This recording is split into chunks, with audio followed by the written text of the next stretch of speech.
नमस्कार दोस्तों, मैं Rakesh Sharma, spokesman bar council of Delhi. आज गुरु पर्व के पावन अवसर पर पूरा देश गुरु पर्व को सेलिब्रेट कर रहा है। वहीं दूसरी ओर जो कार्तिक पूर्णिमा हमारी जो है, ये वर्ष की सबसे श्रेष्ठ पूर्णिमाओं में से एक मानी गई है। और इस दिन लोग गंगा स्नान या और नदियों में स्नान करते हैं। गंगा स्नान का विशेष महत्व भी आज है। और इन्हीं सब चीजों के चलते मैं आपको लिए चलता हूँ गुरु पर्व की थोड़ा सा ब्रीफ 1 मिनट में मैं दूंगा कि आज ही के दिन, कार्तिक पूर्णिमा के दिन, पंजाब जो आजकल पाकिस्तान में तलवंडी एक जगह है, तलवंडी जगह में शेखुपुरा डिस्ट्रिक्ट था। शेखुपुरा डिस्ट्रिक्ट में राय भोली दी एक छोटा सा गांव था। उसी गांव में कल्याण चंद दास बेदी, जिनको मेहता कालू के नाम से जो मशहूर हुए, उनके और माँ तृप्ता के घर में एक अवतार हुए। और उन अवतार का नाम गुरु नानक देव बाद में वो प्रसिद्ध हुए। तो उस शख्सियत को हम आज प्रणाम प्रणाम करते हैं, जो हमारे लिए साक्षात परमेश्वर है। और आज के दिन जो अवतार हुए, गुरु नानक देव जी का जो अवतार हुआ, उसने न केवल हम सबकी हम सबको दिशा दी, और उस दिशा के कारण हमारी सबकी दशा भी बदल गई। उसी के कारण सिखिज्म का उदय हुआ। सिखिज्म की स्थापना बाबा गुरु नानक देव जी ने की।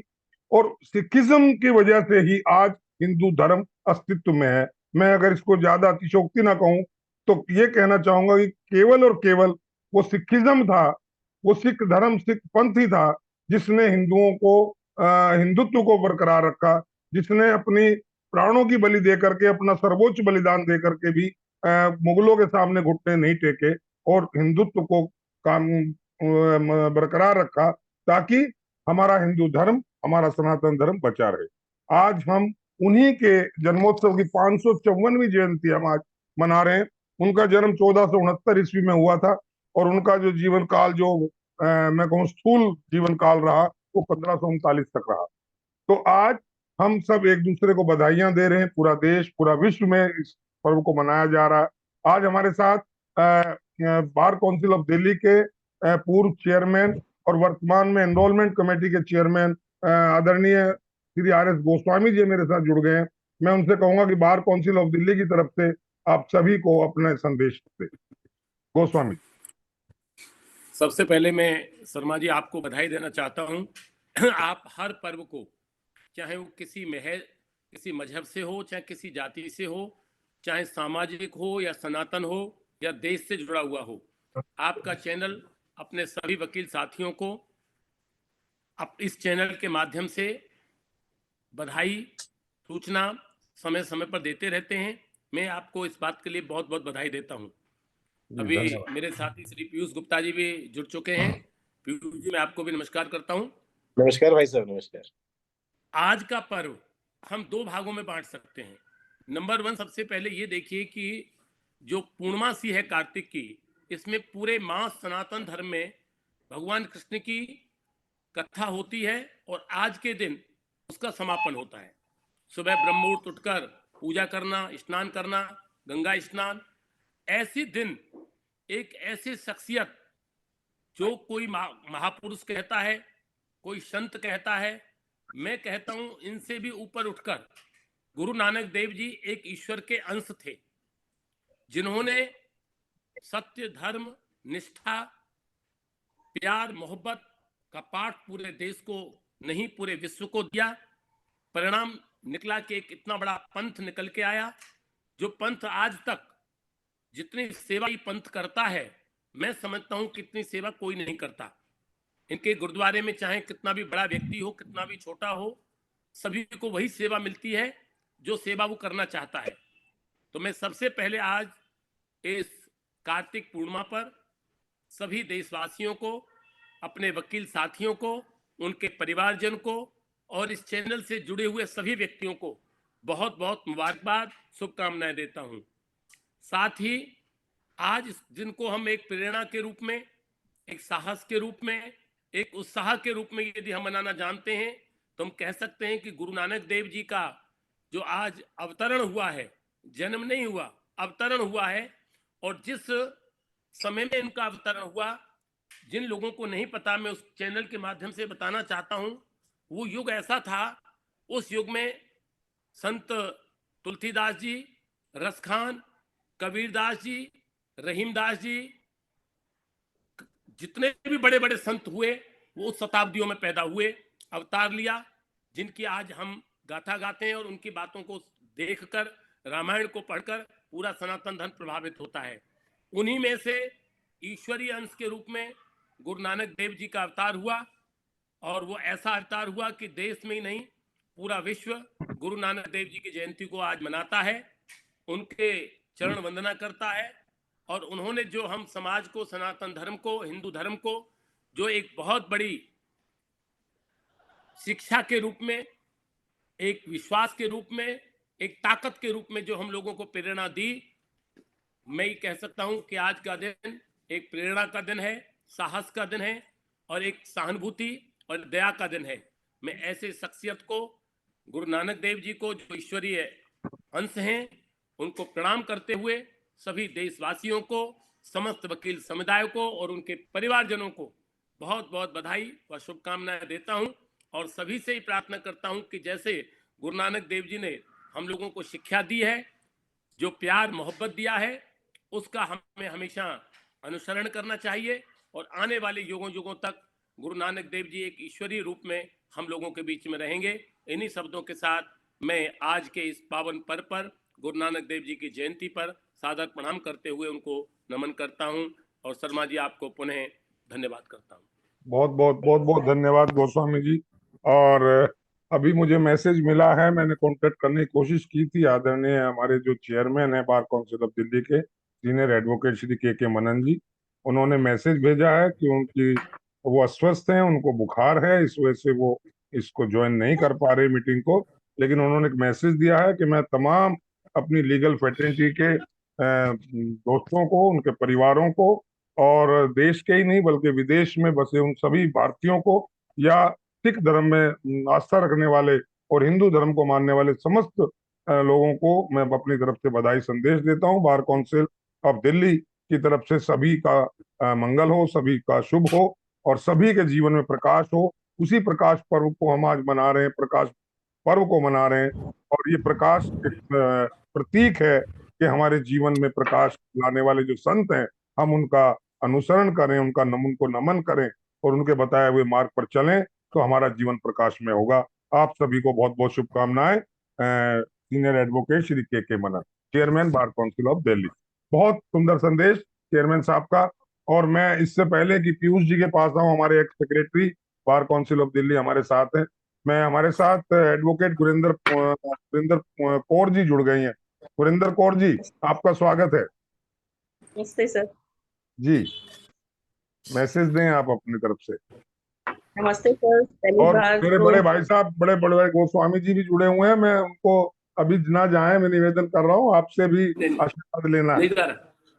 जी जी गुरिंदर जी।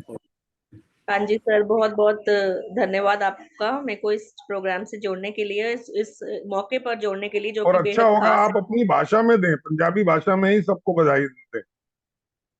सर मैं पंजाबी विच बोल सकदी हां। ਤੁਹਾਨੂੰ बोलिए बोलिए बोलिए।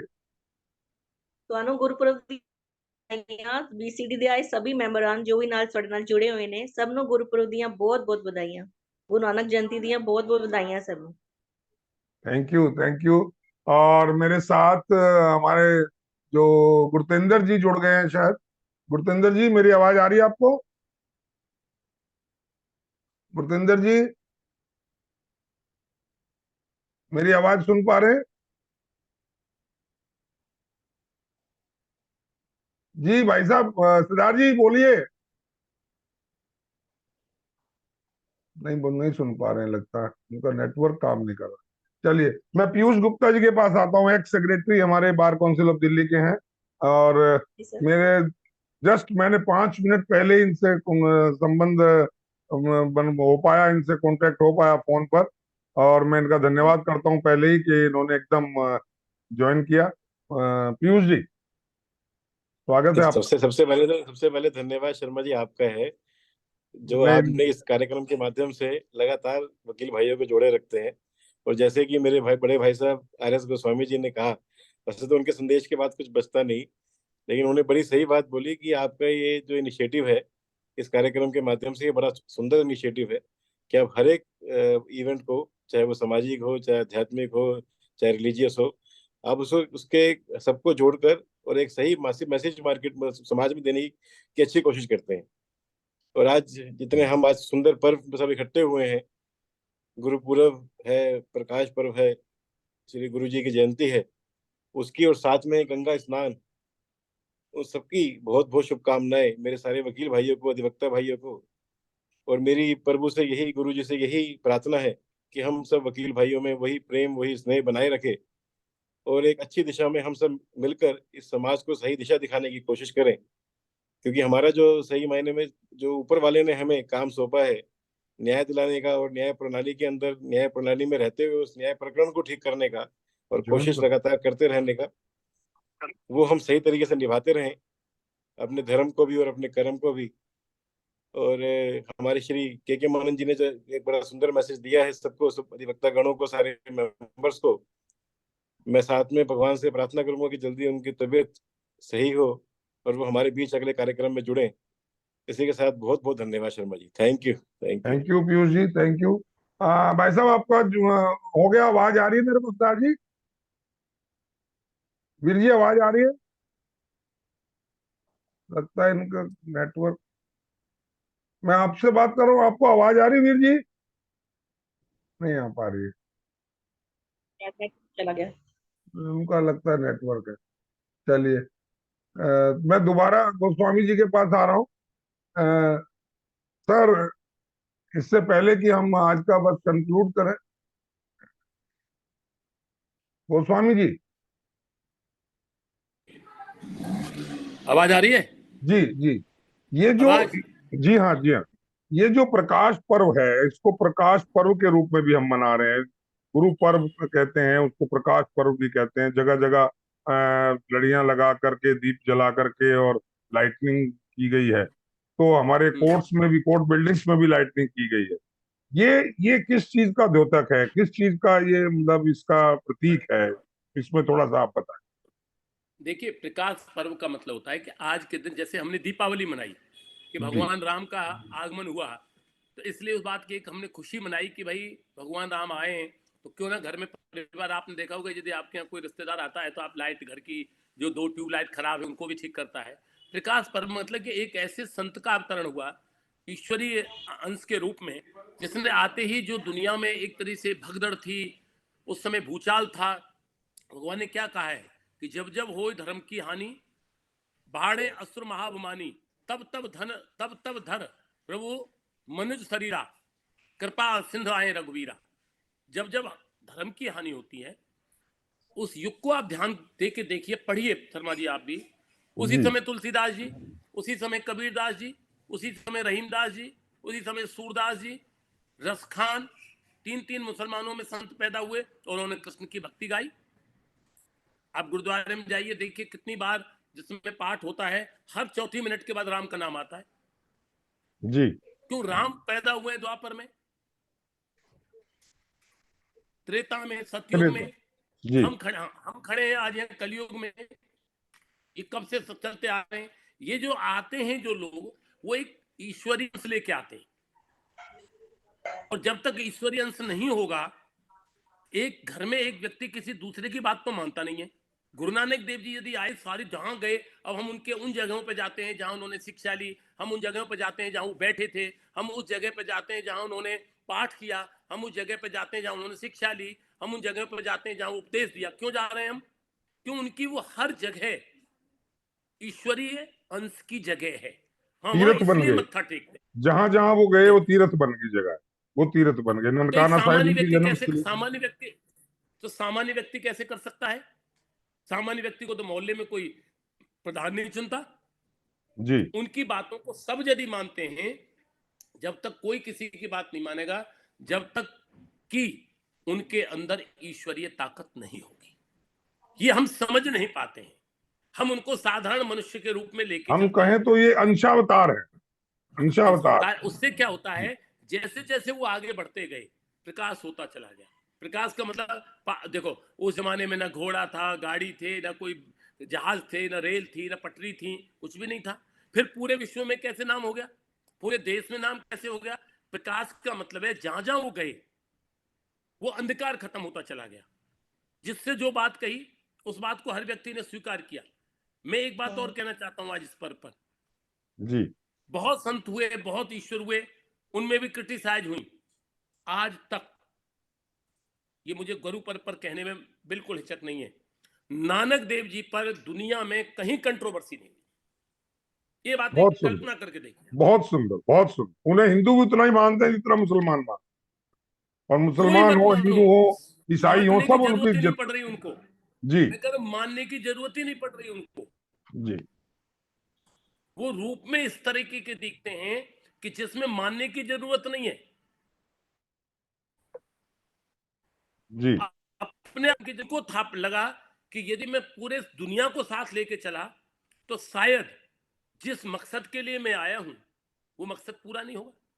उन्होंने एक पंथ का गठन किया और आज उस पंथ की आप परंपरा देखिए, आज 500 साल से ऊपर तुम बता ही रहे, आज जी हालात देखिए कितना लंबा बढ़ता ही जा रहा है, कारवां चलता ही जा रहा है, कोई क्रिटिसाइज नहीं करता, कोई उनके जी ऊपर आक्षेप नहीं लगाता। उसके बाद और गुरु हुए, उन पर कोई ये क्या है? जब एक निष्पक्ष रूप में, क्योंकि उन्होंने अपने लिए काम नहीं किया, अपनी कास्ट के लिए कोई काम नहीं किया, अपनी जाति और धर्म के लिए काम नहीं किया, उन्होंने मानवता के लिए काम किया। मानव बहुत किस में खुश होगा? भगवान कृष्ण से पूछते हैं कि अर्जुन से, भाई कौन सा काम अच्छा है? बोले जो मानवता के लिए किया जाए, जो समाज के लिए किया जाए। जो हम तुम सत्यनारायण की कथा सुनते हैं तो उसमें जी आते हैं कि ऋषियों से पूछते हैं कि कोई ऐसा उपाय बताओ जो दुनिया के प्राणी उनका उद्धार हो, तो कहते हैं जी सत्यनारायण की कथा कर लीजिए। मतलब क्या है कि जितने संत हुए, आज तुलसीदास जी की रामायण की चौपाई लोग निकाल के बैठ जाते हैं, रहीमदास जी की चौपाई निकाल के बैठ जाते हैं, कबीरदास जी की चौपाई निकाल के बैठ जाते हैं। क्यों? कि उनका कोई पंथ नहीं है, उनका कोई सिस्टम नहीं है। उन्होंने अपना काम किया, दुनिया से चले गए। गुरु नानक देव जी ने पंथ बनाया। आज उनके जो अनुयायी हैं, हर व्यक्ति उनका अनुयायी है। ये नहीं है कि हम केवल सिख हैं तो हम अनुयायी हैं, ये बिल्कुल गलत है। मेरे ऑफिस में आज जाइए आप, यदि एक तरफ भगवान कृष्ण और राधा रानी की मूर्ति है तो साथ में गुरु नानक देव जी है। बिल्कुल क्यों? बिल्कुल। यही यही सुंदरता, यही भव्यता है इसकी। यही गुरु भव्यता नानक है। देव जी के जो जो वाणी है, इस देखा कि वाणी का नहीं, देखो, बिल्कुल। किसी ने राम को नहीं देखा, किसी ने कृष्ण को नहीं देखा, किसी ने गुरु नानक को नहीं देखा। हम में से जितने भी लोग हैं जी सबने आचरण ही तो देखे। जी हाँ जी, बिल्कुल आचरण देखे ना हम लोगों ने। जब हमने आचरण देखे हैं तो हम उन आचरणों के पीछे चलते हैं। सब जानते हैं। मैं तो एक चीज जानता हूं कि गुरु नानक देव जी की जो जयंती है या उनके अपने आदर्श हैं, उनका जो पथ प्रदर्शन है, उस पर किसी दुनिया में किसी की कोई क्रिटिसाइज नहीं है। और ये जिसकी क्रिटिसाइज नहीं है, एक बहुत महत्वपूर्ण बात है बहुत ही जिसकी अहम बात। क्रिटिसाइज ही नहीं है जिसकी क्रिटिसाइज ही नहीं है, तो उससे बड़ा ईश्वर का अंश क्या हुआ? ईश्वर के अंश की क्रिटिसाइज नहीं होती, मनुष्य की तो होती है। क्यों? हम में बिल्कुल बहुत पाप है, बहुत पुण्य है। ईश्वरीय अंश बिल्कुल की क्रिटिसाइज होने नहीं देगा आदमी। बहुत सुंदर। किसी जगह पे विवाद बता दो आज गुरु नानक जी का, कि फला जगह पे विवाद है। दुनिया भर के संप्रदायों में विवाद आते हैं, मंदिरों में विवाद आते हैं, दुनिया भर की मस्जिदों में विवाद आते हैं, किसी चीज पे विवाद नहीं होता उनका। क्यों? उन्होंने किसी से लड़ने की बात ही नहीं कही। उन्होंने किसी से कहा ही नहीं कि मुझे तुम इतने बड़े ऊंचे महल में बैठाना। वो तो बैठते ही कहीं नहीं है। वो तो कहते हैं मेरी वाणी बोलनी चाहिए। सुन रहे हैं? बिल्कुल वो जो दिल्ली से सादगी, जाता हूं मैं, वो जो सादगी समाज में, उन्होंने सामाजिक में वहां समरसता दी। पूरे दिन गुरुवाणी चलती रहती जी गुरुवाणी चलती रहती है। जी ऐसे संत, ऐसे ईश्वर कर सकता है जो स्वयं में जो प्रकाश रखता हो, जिसके अंदर गंदगी ना हो, वही प्रकाश देगा। तो ये प्रकाश उत्सव का मतलब है कि एक दुनिया में उन्होंने एक जो संदेश दिया है वो प्रकाश के रूप में दिया है। जैसे सूर्य नारायण सुबह निकलते हैं तो प्रकाश हो जाता है, यही उसका रूप है। ये हम एक खुशी के लिए मना लेते हैं, जैसे हम जन्मदिन पर 4 मोमबत्ती लगा ली कि भाई बहुत हमारा जीवन खुश रहे। बहुत सुंदर। इसलिए ऐसे संत, ऐसे ईश्वरीय अंश का मैं समझता हूं कि हम सबको ही समझना चाहिए। और सबसे बड़ी जो मैंने आपको बताई कि दुनिया में सब पर कंट्रोवर्सी रही, लेकिन कभी भी गुरु नानक जी पर कोई कंट्रोवर्सी नहीं रही। चाहे सत्ताधारी राजनीति में देख लीजिए आप, चाहे सामाजिक संगठनों में भी देख लीजिए। गुरु नानक देव जी का एक सबसे बड़ी बात और बता दूं आज, जो शायद किसी को नहीं पता, कि गुरु नानक देव जी की तस्वीर तो है, इतने बड़े पंथ होने के बावजूद, पैसे की कमी ना होने के बावजूद, कोई मूर्ति गुरु नानक देव जी की कहीं नहीं लगाते, क्रिटिसाइज नहीं होती, वाणी चलती है, उनकी जो शिक्षा है गुरु ग्रंथ साहिब के रूप में, जो उनका जो चलती है, ज्ञान ज्ञान का भंडार है, उसका और विस्तार। तस्वीर चलती है, और तस्वीर चलती है। बिल्कुल। तो पंडित जी आपने बहुत अच्छा प्रोग्राम रखा, तबीयत नासाज के बाद भी मैं इनकी तैयार होकर भाई पंडित जी की जिम्मेदारी है आपका बहुत आभार है, और क्योंकि आज इस पर्व पर आपको बार काउंसिल ऑफ दिल्ली की जिम्मेदारी आपके ऊपर है। काउंसिल दिल्ली की तरफ से भी सभी को बहुत बहुत शुभकामनाएं जी, बहुत बहुत सुंदर। और मेरे साथी ने अभी हाथ रेज किया था, उनका वीडियो ऑडियो फिर बंद है, ओपीपी जो से जुड़े हैं। और पीयूष जी, आप कुछ कहना चाहेंगे? और पीयूष जी, मेरी आवाज सुन पा रहे हैं पीयूष? हाँ भाई साहब, हाँ जी, नमस्कार। हाँ जी, हाँ, हाँ जी, आप कुछ कहना चाहेंगे? नहीं नहीं, वैसे भी इतना सुंदर वैसे तो संदेश आर.एस. गोस्वामी जी ने दे इतना दिया दिव्य संदेश दिया है, इतनी अच्छी बातें बताई हैं, है। और वाकई में, क्योंकि गुरु नानक देव जी ने जो सामाजिक ताना बाना बुना, जो आपस में सबको एक समझ के रखा, जहाँ जातीयता नहीं है, जहाँ कोई किसी कलर की, कास्ट की कोई मतलब नहीं है, सब एक है। उन्होंने कहा ईश्वर एक है, ये उनका मेन था कि ईश्वर एक ही है। और एक ओंकार का जो उन्होंने जो अपना नारा दिया, मैं कहूँ, या एक दिया, एक सूत्र दिया, वो सूत्र वाकई मानने लायक है कि ईश्वर एक ही है। अद्भुत है। उसको भिन्न भिन्न रूपों से हम पूछ सकते हैं, ये हमारी अपनी। बहुत सुंदर आज का ये। और गुरिंदर कौर जी, आपका बहुत बहुत स्वागत और धन्यवाद कि आप जुड़ी। और दुर्भाग्य से वो जो थे गुरतिंदर जी, उनका कुछ लगता है नेटवर्क में प्रॉब्लम है, बट एनीवे धन्यवाद। बहुत सुंदर। सो और मच। मैं दोबारा बस इतना ही कहूंगा कि आज के इस गुरु पर्व पर सभी के जीवन में प्रकाश हो, सभी को ज्ञान का प्रकाश मिले, और सभी अपने अपने परिवारों के साथ, अपने समाज के साथ, अपने देश में खुशी खुशी रहें, उनका सब शुभ हो। और जो संत और गुरु नानक देव जी ने जो अपनी वाणी के द्वारा जो संदेश दिया है, जो शिक्षा दी है, उस पर हम चलें, उस शिक्षा को ग्रहण करें, और उस शिक्षा के आधार पर अपने जीवन को उज्जवल करें, प्रकाशमय करें। इन्हीं सब शुभकामनाओं के साथ आप सबका पुनः धन्यवाद करते हुए आज के लिए इतना ही। Happy Guru Parv, happy thank you Kartik Purnima, आप सब। आप सबका शुभ। Thank you, thank you. Thank you.